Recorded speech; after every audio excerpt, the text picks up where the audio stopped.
Israel's President Isaac Herzog says the bodies of 4 hostages released by Hamas have been identified. The bodies were returned today in exchange for more than 600 Palestinian prisoners and detainees. For more on this, I'm joined by veteran Israeli journalist Tovah Lazaroff, who joins me now from Jerusalem. Tovah, good afternoon there where you are. Now, it's another sad homecoming for the victims, for 4 more victims of the October 7 Hamas attacks. It must be a very difficult time for their families and, of course, many Israelis.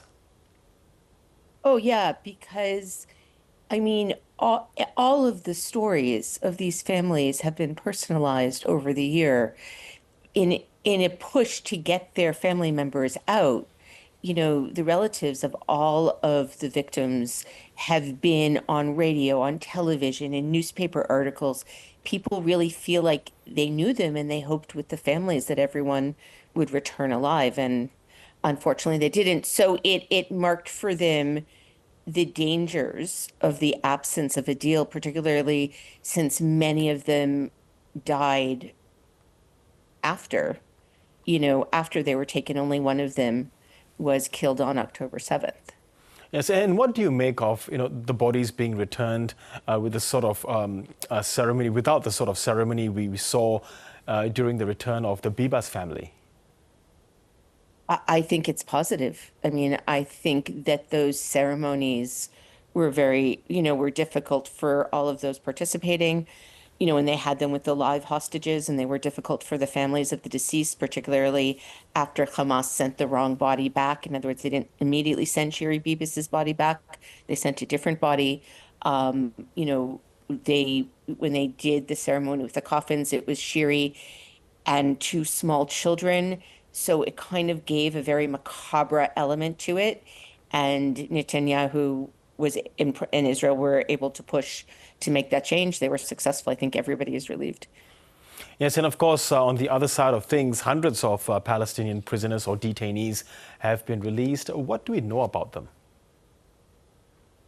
Um, I don't know that much, right?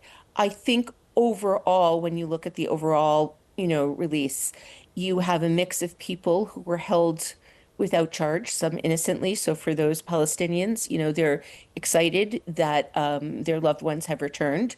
Others that have been released were terrorists who had killed many Israelis. And so it's been a wide range of people, but I don't know about the specifics of these, except to say that because it was an exchange for bodies, it's likely that they were prisoners of less importance. The ones with who are actually terrorists, they were exchanged for the female observers, or they would be exchanged for male soldiers, people with where slightly more weight is given. Often it's like to like, right? So if somebody is deceased, or if it's a minor or female, then the status of the prisoner or detainee that's released, is equivalent. Tova, this does mark the end of the first phase of the ceasefire, but negotiations for phase 2 were supposed to begin on Friday, but it hasn't been the case. What's behind the delay?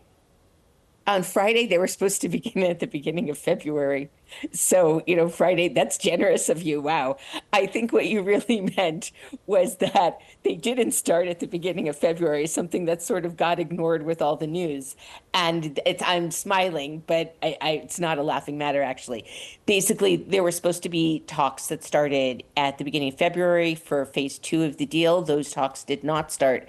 People have been hopeful they would start. They have downplayed the significance of that as the first phase has moved forward, because the fact that the first phase has moved forward has comforted everybody into thinking that things are proceeding in spite of the absence of talks. But what you're going to see here very quickly, if talks don't start or phase 1 isn't extended, the absence of a framework of anything is going to become very evident to people.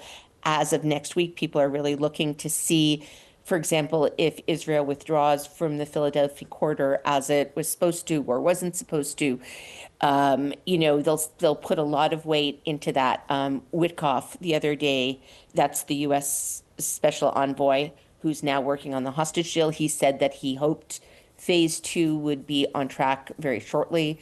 And if so, that he would be arriving in the region already at the beginning of next week. He's sounded very hopeful. He's seems to be a very optimistic sounding guy when he speaks publicly, but in reality, we're heading off into the unknown right now. We have had phase one of a deal that paused the war at some point, and that was under a previous U.S. administration. I've got a new U.S. administration. The situation has gone off script. Whether that's going to be positive, and what you'll see is a new kind of unenvisioned phase two in which all the hostages might come home even in one shot, or you'll see a return to the battle, but something has got to shift very shortly. And yeah, we're all heading into the void next month, if that's what you were referencing. Yes, okay, Tovah Lazaroff, really good to get your thoughts on this. Thank you so much. Oh, thank you so much. Have a great day. Bye.